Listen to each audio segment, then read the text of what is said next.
Hello साथी सब, नमस्ते नमस्कार। हम फेर एकटा मैथिल कविता लऽ कऽ आयल छी जे कविताके शीर्षक अछि चेहराके वर्णन करै छी किया।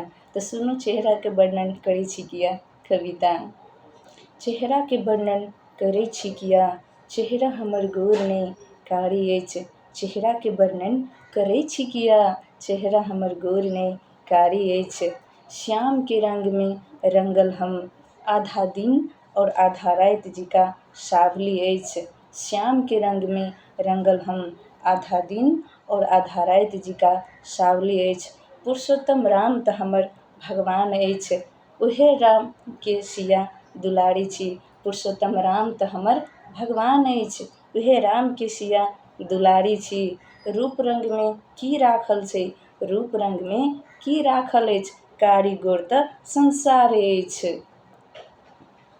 रूप रंगसँ जे भेद करे, चले ने ओकर दुनिया सारी अछि। रूप रंगसँ जे भेद करे, चले ने ओकर दुनिया सारी अछि।